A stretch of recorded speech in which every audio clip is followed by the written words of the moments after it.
Assalamu alaikum warahmatullahi wabarakatuh. My dear students, viewers and also listener, what's about you? আজকে প্রিয় ছাত্রছাত্রীরা তোমাদের সাথে গুরুত্বপূর্ণ একটি বিষয় নিয়ে আলোচনা করব, আনসিন প্যাসেজ। এখানে 6 থেকে শুরু করে উপরে ক্লাস পর্যন্ত আনসিন প্যাসেজ দেওয়া থাকে। অনেক স্টুডেন্ট দেখা যায় এখানে সামারাইজিংটা লিখতে পারে না, বা এটাতে 10-এ 10 না। সামারাইজিং হলো কি, অল্প কথায় কাজ হলে বেশি কথার প্রয়োজন নাই, তবে মূল কথাটা শুধু লিখতে হয়। এখন এটা লেখার জন্য আমি 2টা ক্যাটাগরিতে আমি তোমাদেরকে দেখাবো। দেখো প্রথমটা হলো তোমাকে দেখো স্বাভাবিকভাবে কীভাবে লিখবে, ওইভাবে লিখলে 6 থেকে 7 নাম্বার পাবে। দ্বিতীয়বার ক্লাসে আবার দেখাবো, ওইভাবে লিখলে তুমি অবশ্যই তোমাকে 9 দেবে। শুধু ক্লাস দেখলে হয় না, এই ক্লাস থেকে তুমি কি শিখতে পারলা। যদি আমার ক্লাস থেকে তুমি শিখতে না পারো আর সহজভাবে বলতে না পারি, তাহলে আমি তো এখানে ক্লাস করানোর প্রয়োজনটাই ছিল না। প্রিয় ছাত্রছাত্রীরা, দুর্যোগমূল অবস্থায় তোমরা অবশ্যই বাড়িতে অবস্থান করতেছো, অথবা পরীক্ষা হবে না বলে অনেকে পড়ালেখা ছেড়ে দিয়েছ, কিন্তু বইয়ের সাথে লেগে থাকো বন্ধুরা, কারণ তোমার ভবিষ্যৎটাকে নষ্ট করবে না। প্রতিযোগিতার ক্ষেত্রে তোমার কখনো বলে না পরীক্ষা দিনে এই কথা চলবে না, পরীক্ষা দিতে হবে। না পড়লে কেমন হয়, ছোট একটি গল্প বলি। গল্পটি হলো এই, একটি কামারশালা সবাই চিনো, ব্ল্যাক স্মিথি। এই কামারশালায় 2জন লোক কাজ করে, 2জনই হলো তোতলা। একজন লোহা গরম করে, একজন লোহাতে বাড়ি দেয়। তো একজন লোহা গরম করার পর আরেকজনকে লোহা বাড়ি দেয়, কি বলে, এ ভাই বাবা বাড়ি দে দে দে দে দে দে দে দে দে দে দে সোনা। আরেকজন বলে কো কো কো থাই বাবা বা বা বা বা দি দি দিমো। তো একদিন বলে কে সা সা সালা শুনুস না, এ এ এ এ এ যা যা যা যা যা। তারপর লিখতে হবে বাহ বাহ বাহ বাড়ি দি দি দি দি দি দি দি দি দিলাম। এখন প্রথমজন বলে কি লা লা লা লাগতো না, কই কা লোহা ঠা ঠা ঠা ঠান্ডা হইয়া গেছে। এটা দ্বারা কি বুঝলাম বন্ধুরা, সময়ের কাজ সময় না করলে তোমারও লোহা ঠান্ডা হয়ে যাবে। মানে তুমি পড়াশোনার থেকে বিরত হলে তোমার পড়ালেখাটাও নিলামে উঠে যাবে। তাহলে তোমরা মনোযোগে পড়বে। আজকে দেখাবো কিভাবে আনসিন প্যাসেজ থেকে কিভাবে তুমি সামারি লিখতে হবে, কিভাবে পড়বা, কোন কোন বিষয়ের উপর নজর দিবে। এখানে ইংরেজি জানার কোনো প্রয়োজন নেই, জাস্ট আমার লেকচারটি দেখো। ইনশাল্লাহ যত প্যাসেজ হোক আজকে দিব, শুধু তুমি কোনো বিপদে পড়বে না। আর আজকের ক্লাসটা হবে শুধু জীবনী ভিত্তিক প্যাসেজ কীভাবে লাগবে এটার উপর আজকে আলোচনা হবে। তারপর ধারাবাহিক আর 10টি ক্লাস থাকবে বিভিন্ন টপিক্সের উপর। তাহলে আমার ক্লাসটি দেখার জন্য আমন্ত্রণ রইল। এবার চলো আমরা ক্লাসটি উপভোগ করি। Today's my topic is on unseen passage. I will show you how to read an unseen passage and how to trace the WH question and answer the questions. And you never worry to answer the question from a unseen. Just follow how to read an unseen passage. First one, WH questions answer should be underlined. এখানে WH question বলতে বোঝায় who, what, when ইত্যাদি। কে, কারা, কখন, কিভাবে, কার দ্বারা কাজটি করেছে, এসব প্রশ্নের উত্তরগুলো তুমি খুঁজে বাইর করবে এবং এগুলো নিচে অবশ্যই আন্ডারলাইন দিবে। অবশ্যই কী দিবে, অবশ্যই তুমি আন্ডারলাইন করবে। মানে গল্পটা কী সম্পর্কে, ধরো ক্ষুধার সম্পর্কে, তাহলে হু কার সম্পর্কে, তিনি কী ছিলেন, তিনি একজন বিজ্ঞানী ছিলেন। কখন ছিলেন, তিনি আজ থেকে প্রায় 20-30 বছর আগে বা 40 বছর আগে ছিলেন। তাহলে এইভাবে তোমার প্রশ্নগুলো দাগাইতে হবে। তাহলে প্রথম শর্ত হলো WH কোশ্চেনের আনসারগুলো নিচে আন্ডারলাইন করতে হবে। সেকেন্ড তোমাকে করতে হবে don't try to understand every words meaning. তুমি প্রত্যেকটা শব্দের অর্থ বোঝার চেষ্টা করবে না, কারণ আনসিন প্যাসেজে এমন কিছু শব্দ থাকবে এগুলো আননোন, এগুলো তুমি রিডিংও পড়তে পারতো না, উচ্চারণও করতে কষ্ট হবে, আবার বাংলা অর্থ বুঝবে না। সুতরাং এটা তোমার ডিফিকাল্ট হবে। তুমি শুধু একটা কাজ করবে, শুধু এক্ষেত্রে শুধু পুরো সেন্টেন্সে যে কোনো একটা শব্দ দেখে বুঝে নেবে এই শব্দটার অর্থ কী। একটা শব্দ দিয়ে সমস্ত অর্থটা বুঝে তারপর তোমাকে লিখতে হবে। সুতরাং don't try to understand every words meaning. এরপর ইসলাম তৃতীয় দেখো, my dear students please listen careful, trace the কি ওয়ার্ডস। তোমাকে মূল শব্দটা নিচে দাগ দিতে হবে, মানে শব্দটা কির উপর, গল্পটা কিসের উপর, ওই লাইনের মূল কথাটার উপর তোমাকে আন্ডারলাইন করতে হবে। ফোকাস, তোমার মানে ফোকাস মানে দৃষ্টি দিবে কোন দিকে? অবশ্যই তোমাকে দৃষ্টি দিতে হবে ডেট অ্যান্ড ইভেন্ট, মানে তারিখ এবং ঘটনার দিকে দিতে হবে। And also you have in the 5 question and 5 number rule, write 2 types of information। তুমি খাতার মধ্যে 2 ধরনের তথ্য লিখবে। এই আনসিনটা পরে কি বুঝলে? 2 ধরনের তথ্য খাতা লিখতে হবে। প্রথম হলো কোয়ালিফিকেশন, ব্যক্তি, person, the qualification of a person, একটা ব্যক্তির শিক্ষাগত যোগ্যতা, কোথায় পড়ছে, কি করছে, এসব তথ্যগুলো তোমাকে লিখতে হবে অথবা তোমাকে আন্ডারলাইন করতে হবে। আর কোনো ঘটনা সর্বর্ণনা করলে অরিজিন অফ দ্য ইভেন্টস, ঘটনা কোথা থেকে শুরু হয়েছে, কেন শুরু হয়েছে, কী কারণে শুরু হয়েছে, কারা ঘটনাটা সৃষ্টি করছে, এইসব প্রশ্নের উত্তরগুলো দাগাইতে হবে। তারপর 2 নম্বর তথ্যটা কী লিখতে হবে? জবস, তার চাকরি ছিল কি, কন্ট্রিবিউশনস, তার অবদান কী ছিল। আর ঘটনার ক্ষেত্রে তোমাকে লিখতে হবে কি? দ্য কজ, কারণ লিখতে হবে। কজ মানে কি? কারণ লিখতে হবে। ইভেন্টস মানে ঘটনা লিখতে হবে। অর ইটস ইফেক্টিভনেস, কার্যকারিতা, কী লিখতে হবে? ঘটনার কার্যকারিতা। ঘটনা কী লিখতে হবে? কার্যকারিতা, ঘটনার কার্যকারিতা। My dear learners please listen careful, this 5 number rule is most important for you. You have to write down for the person the qualification of the person and the job or contribution or profession of a person. If it is the event or history, you write the origin of the event or its effectiveness. Do you understand? এবার দেখো, আমি এখন তোমাদেরকে একটি passage পড়াবো doctor Mohammad কুদরতি খুদা সম্পর্কে, তারপরে তোমাদেরকে দেখাবো কি করতে হবে। My dear students, today I discuss with you an ancient passage on Dr. Muhammad Qudrat-e Khuda. Now I read out with Bengali meaning and you carefully watch my class please. Doctor কুদরতি খুদা, তাহলে doctor Mohammad কুদরতি খুদা ব্যক্তির নাম। Was born, জন্মগ্রহণ করেছেন 1900, তার 1900 সালে জন্মগ্রহণ করেছিলেন। ইন ভিরভুল এলাকায় জন্মগ্রহণ করেছিলেন। ওয়েস্ট বেঙ্গল, পশ্চিম বাংলার, মানে কলিকাতায় জন্মগ্রহণ করেছিলেন উনি। ওয়াজ এ গ্রেট সায়েন্টিস্ট, তিনি একজন বিখ্যাত বিজ্ঞানী ছিলেন। তাহলে এই প্রথম লাইন থেকে আমি কি পেলাম? তার মানে ডক্টর মুহাম্মদ কুদরতি খুদা কী ছিলেন? উনি ছিলেন একজন সায়েন্টিস্ট। উনি ছিলেন কি? একজন সায়েন্টিস্ট। তাহলে প্রথম পেলাম হোয়াট মানে কি? তাহলে তিনি ছিলেন একজন scientist. He first the matriculation examination, তিনি এসএসসি পাস করেন।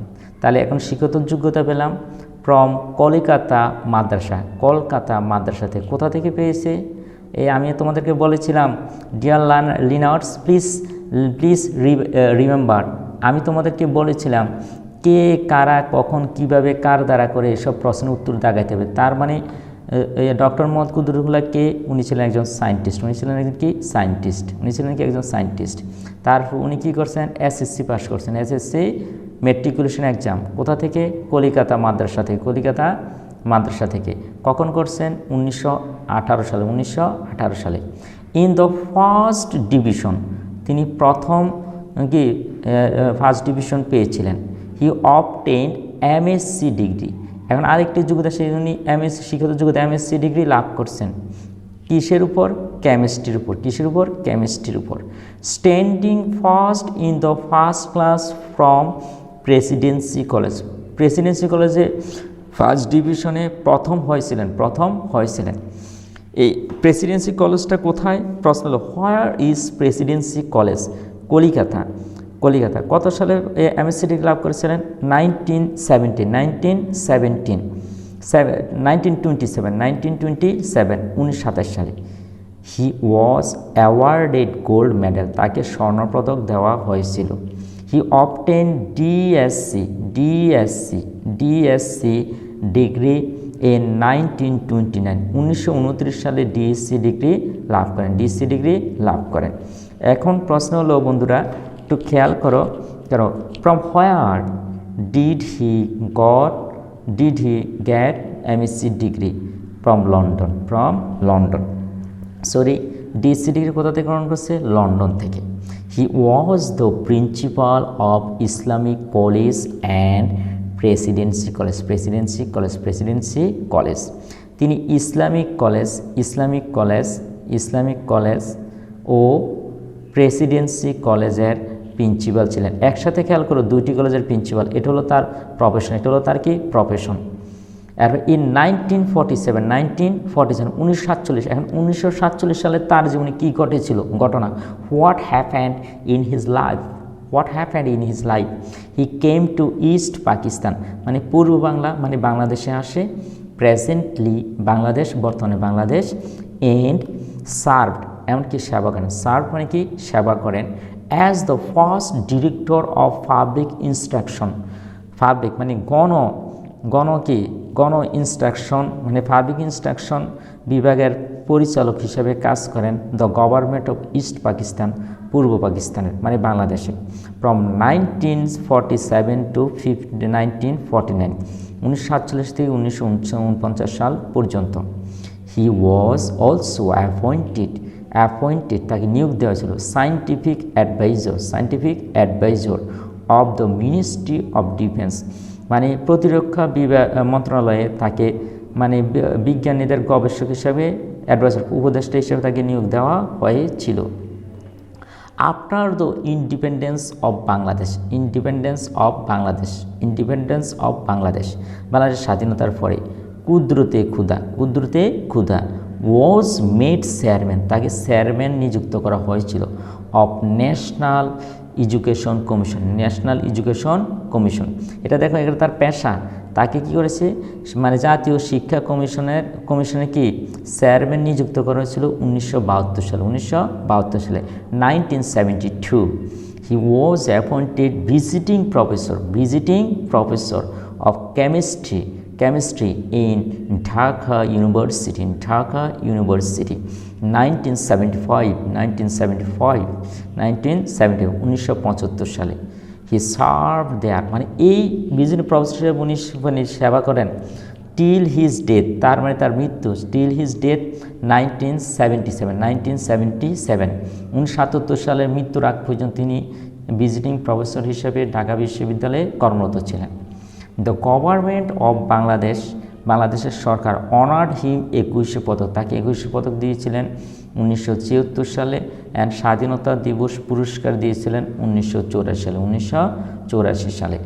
এবার এই ফ্যাসেজটা থেকে তোমাকে কি করতে হবে, এবার আমি একটা দেখাচ্ছি, আমরা আলাদা করব। My dear learners, please listen careful, remember my previous words. I should main two key ideas how to write a unseen or read a unseen.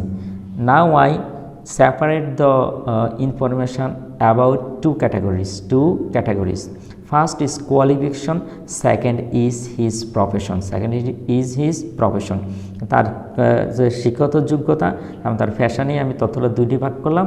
এবার তোমরা একটু খেয়াল করো, দেখবো আমরা কুদরতে ক্ষুধার সম্পর্কে কি শিখলাম। নাম্বার 1, তার কোয়ালিফিকেশন, শিক্ষাগত যোগ্যতা বা এডুকেশনস। মেট্রিকুলেশন, মানে মেট্রিক পাস করে 1918 সালে কলকাতা মাদ্রাসা থেকে, মাদ্রাসা আমি সংক্ষেপে লিখলাম। তাহলে প্রথম তথ্য হলো মেট্রিক পাস করেন 1918 সালে কলকাতা থেকে। MSc degree, he got MSc degree in 1927 কেমিস্ট্রিতে ফ্রম প্রেসিডেন্সি কলেজ, তার এমএসসি ডিগ্রি। তারপর ডিএসসি ডিগ্রি, মানে ডক্টরেট অফ সায়েন্স ডিগ্রি লাভ করেন 1929 লন্ডন ইউনিভার্সিটি। তাহলে অ্যান্ড কি, dear learners, please again remember look profession, পেশার সম্পর্কে বর্ণনা দিব। পেশাগুলো কি?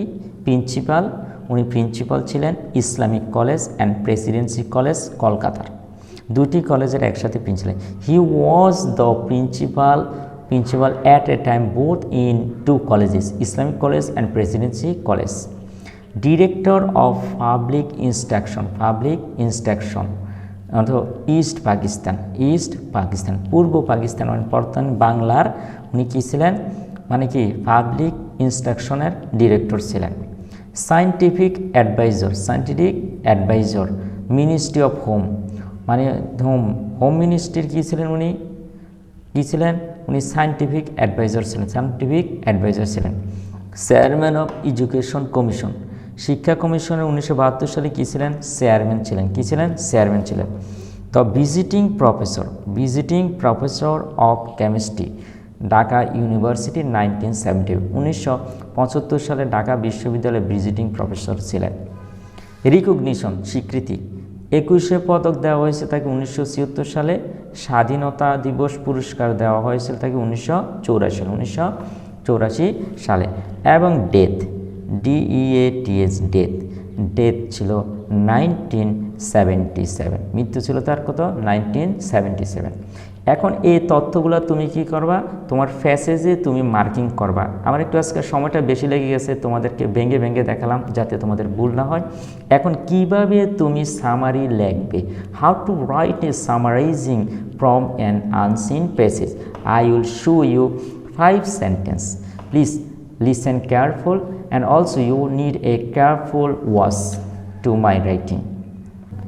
এখন ক্ষুদার উপর সামারি লেখাই একটু প্রিয় সাথে খেয়াল করো। প্রথমে এই লাইনটা সবসময় তোমরা লিখবে দ্য প্যাসেজ,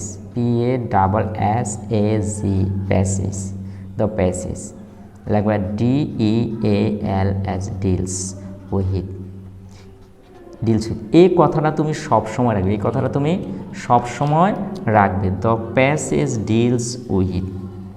এখন কিসের সাথে ডিলস করছে, এবার লাগবে দ্য বায়ো, বানানটা স্পেলিংটা মিস্টেক হয়েছে, বায়ো GRAPHY, বায়োগ্রাফি অফ, তাহলে এটা সবসময় ব্যক্তির ক্ষেত্রে ঠিক রাখবে, the passage deals with the biography of. এখন কার সম্পর্কে বলছে, এটা বলছে কুদ্রুতে ক্ষুধা সম্পর্কে বলছে। তাহলে ডক্টর কুদরত, KUDRAT, কুদরত, ক্ষুধা, KSUDA, ক্ষুধা। আমি লিখলাম the passage deals with the biography of doctor Qudrate Khuda. প্রিয় ছাত্রে, এই লাইনটা কিন্তু তোমার মিনিমাম এক লাইন ক্যারি করবে। ব্যক্তির পরে এখানে কমা দিবে, কি দিবে, you must use comma, then his identification, এবং তার পরিচয় দিবা। ডক্টর মোহাম্মদ কুদরতের ক্ষুধা কে ছিলেন, দ্য গ্রেটেস্ট, হলে কি দ্য গ্রেটেস্ট,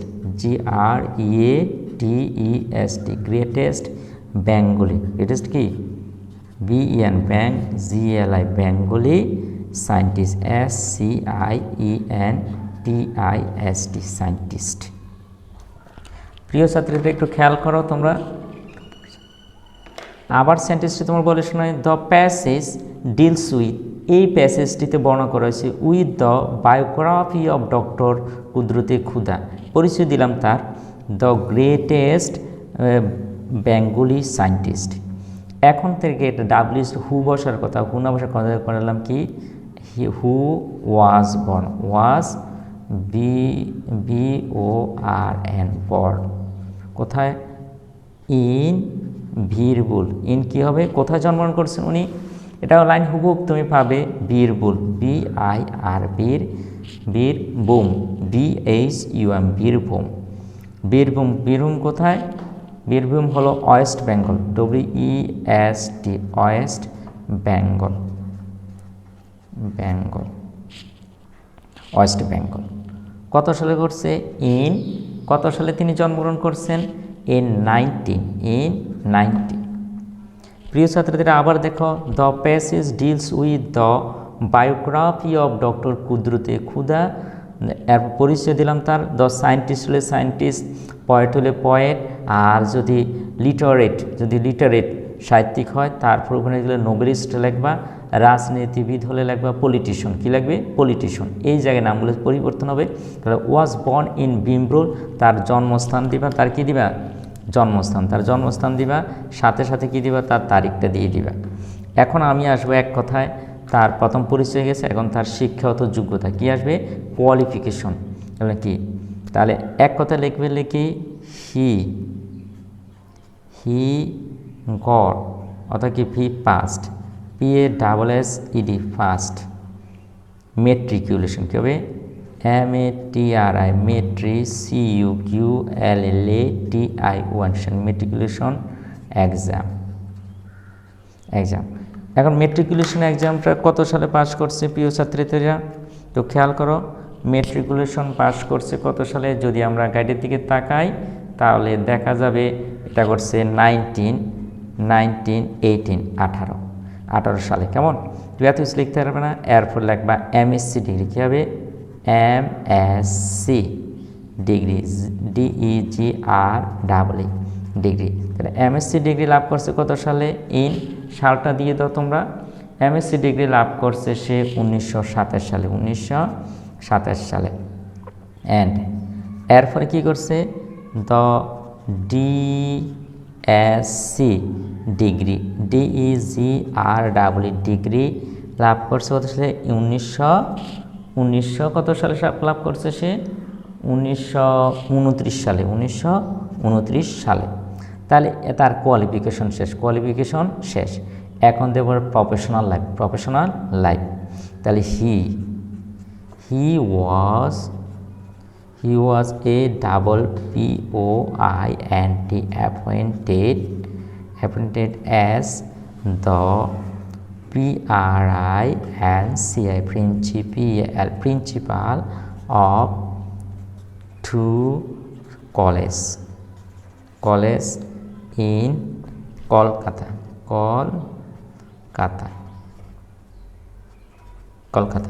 তাহলে কলকাতায় তাকে 2টি কলেজের প্রিন্সিপাল নিয়োগ দেওয়া হয়েছিল।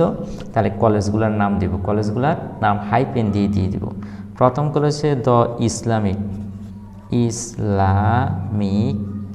And Presidency, PRESIDENCY Presidency college. তাহলে আমি পড়লাম তার যোগ্যতা, তার আসল প্রফেশন। তাকে প্রথম নিয়োগ দেওয়া হয়েছিল কোথায়? প্রিন্সিপাল হিসেবে। কোথায় নিয়োগ দিয়েছে? 2টি কলেজে কলকাতায়। কলেজগুলোর নাম কি? ইসলামিক এবং কি প্রেসিডেন্সি কলেজ। দিয়ে দিবে এখানে, দিয়ে আমি কেটে দিচ্ছি প্রথম। তারপরে আসো, তাকে আরও কি দেওয়া হয়েছে? তাহলে কি হি তাহলে তিনি কি হয়েছেন? He became became the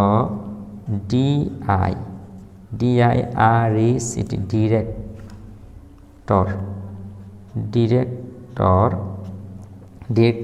of the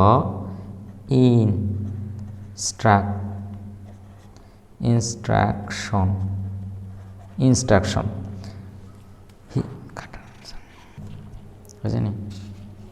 He became the director of the public instruction in 1947 and also he was the chairman,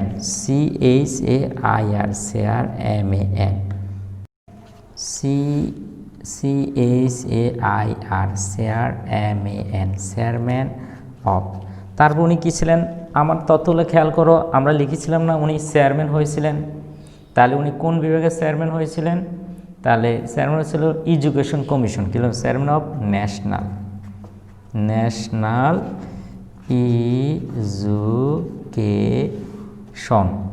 education commission commission in 1972। প্রিয় ছাত্রীরা, তোমাকে লিখতে হবে না যে উনি বাংলাদেশ স্বাধীনতার পর হয়েছে, লিখতে হবে না। 72 সাল দ্বারাই বোঝা যাবে যে স্বাধীনতার পরে উনি কী হয়েছিলেন? কমিশনার হয়েছিলেন। কেমন? এরপরে আরও অনেকগুলো যোগ্যতা আছে, সবগুলো তো দিয়ে পারবো না। এখন শুধু জাস্ট একটা বিষয় দিয়ে দিবা, কী দেবে? কি এখন কি এই যে কমিশনার হয়েছিলেন। তারপরে he also, he ALSO also work, WORK work as a VISITING visiting professor, work professor in Dhaka university. প্রিয় ছাত্রীরা, আমি এগুলো সেন্টেন্স আকারে দেখাইছি, তুমি সেন্টেন্স আকারে লিখবে না, তুমি লিখার সময় কি করবা, শর্টকাট লিখে ফেলা। এটা শর্টকাট লিখে ফেলা কি, হিজ এডুকেশনস অথবা হিজ প্রফেশন দিয়ে শুধু কি করবা, লিখে ফেলবা। এটা আমি একটু দেখাচ্ছি। এরপরে হি ওয়াজ অ্যাওয়ার্ডেড, অ্যাওয়ার্ডেড কি 21 পদক,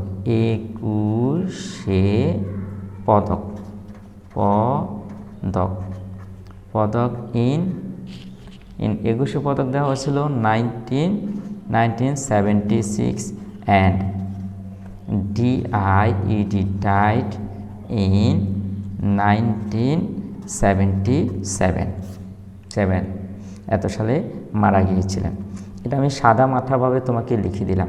প্রিয় ছাত্রছাত্রীরা, এটা লিখলে তোমাকে 6 থেকে 7 অবশ্যই দিবে। এখন আমি আবার বিকল্প আরেকটি দেখাচ্ছি সামারি, এটা যেটা লিখলে তো অবশ্যই তোমাকে 8 থেকে 9 দিবে। প্রিয় ছাত্রছাত্রীরা, আগের যে তোমাদেরকে সামারিটা লেখালাম এটা 6 থেকে 7 ইনশাল্লাহ আসবে। যে কোনো ব্যক্তি সম্পর্কে দিলে প্রথম লেখা the passage deals with the biography of লিখে ব্যক্তির নাম লিখে দিবে, তারপরে জন্ম, তার শিক্ষাগত যোগ্যতা, তারপরে তার কি অবদান রাখছে বা তার পেশার পরে তার মৃত্যু দিয়ে দিবে, শেষ। আর এখনকার একই তথ্যগুলো লিখলাম, একটু ব্যতিক্রমভাবে লিখলাম, একটু খেয়াল করো। দ্য গ্রেটেস্ট বেঙ্গলি সায়েন্টিস্ট, এখন বেঙ্গলি হলে বেঙ্গলি দিবা, আর যদি আমেরিকান ইংল্যান্ড হলে ইংলিশ দিবে, সায়েন্টিস্ট হলে সায়েন্টিস্ট, পয়েট হলে পয়েট, আর যদি লিটারেচারের উপর তাহলে লিটারেট হবে, আর নোবেলিস্ট হলে নোবেলিস্ট, পলিটিশিয়ান হলে পলিটিশিয়ান দিবা। কেমন, এই জায়গাটা পরিবর্তন হবে। আর ব্যক্তির নাম পরিবর্তন হবে কুদরতে খুদা। ওয়াজ বর্ন ইন, ঠিক থাকবে ওয়েস্ট বেঙ্গল, তার দেশের নাম আসবে, সময়টা পরিবর্তন হবে ইন এত সালে। After his death, after his matriculation, এখন মেট্রিক না দিয়ে তার প্রথম শিক্ষাগত যোগ্যতা, ফার্স্ট এডুকেশন বা ফার্স্ট কোয়ালিফিকেশন লিখবা। আফটার হিজ মেট্রিকুলেশন এক্সাম ফ্রমের পর দিবা তার প্রতিষ্ঠানের নাম, কলকাতা মাদ্রাসা। কত সালে করছে, 1918 সালে।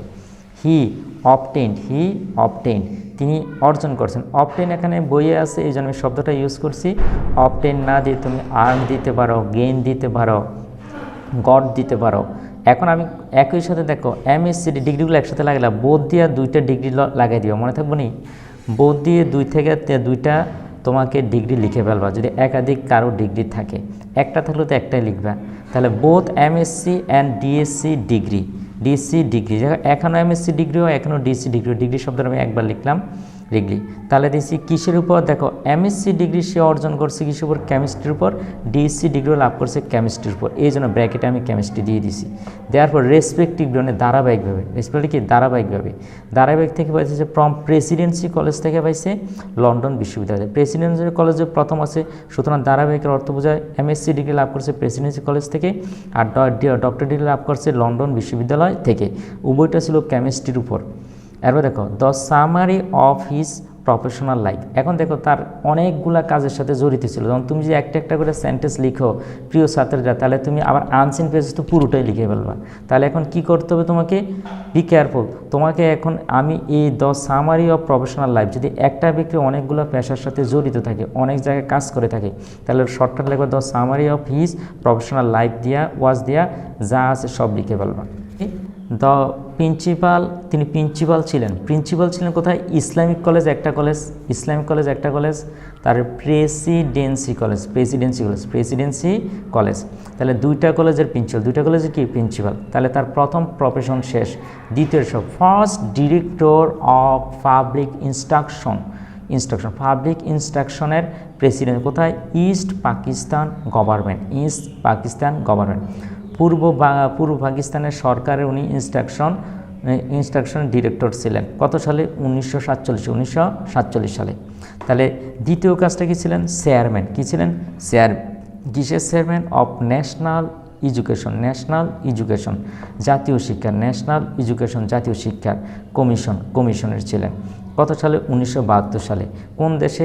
বাংলাদেশে। কোন দেশে? বাংলাদেশের। ভিজিটিং প্রফেসর, তিনি কি ছিলেন? ভিজিটিং প্রফেসর ছিলেন। কোথার ভিজিটিং প্রফেসর ছিলেন? কেমিস্ট্রি ছিলেন। যার সাবজেক্টটা আমি ব্র্যাকেটে দিচ্ছি, কোথায় ছিলেন?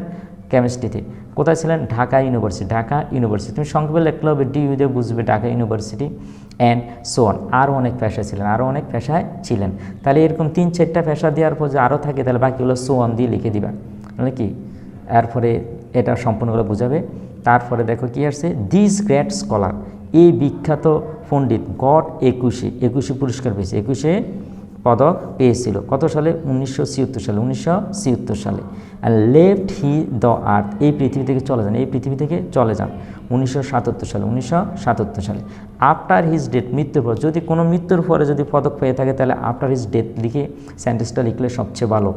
হি ওয়াজ অ্যাওয়ার্ডেড, তাই পুরস্কৃত করা হয়েছিল স্বাধীনতা দিবস পুরস্কার 1984 সালে। প্রিয় ছাত্রীরা, এখানে তুমি খেয়াল করবা প্রথম তুমি কীভাবে লিখতে হবে আমি আবার একটু দেখাচ্ছি। আমি খাতার মধ্যে আজকে ক্লাসটি তোমাদের জন্য করলাম, একটু খেয়াল করো।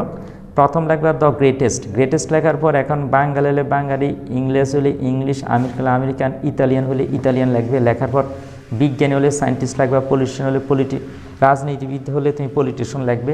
যে বিষয়ে সে দক্ষতা অর্জন করে সেই বিষয়ের নামটা দিবে, দেওয়ার পর ব্যক্তির নাম লিখবে। খেয়াল করো, ব্যক্তির নামের পর জন্মের পর জন্মস্থান, তারিখ। তারপর আফটার কি প্রথম যোগ্যতা, যে কয়েকটা যোগ্যতা থাকে তাহলে প্রথম যোগ্যতার পরে বাকি যোগ্যতা কী করছে এগুলো সব শিক্ষিত যোগ্যতা একটা তুমি দিয়ে দিবে।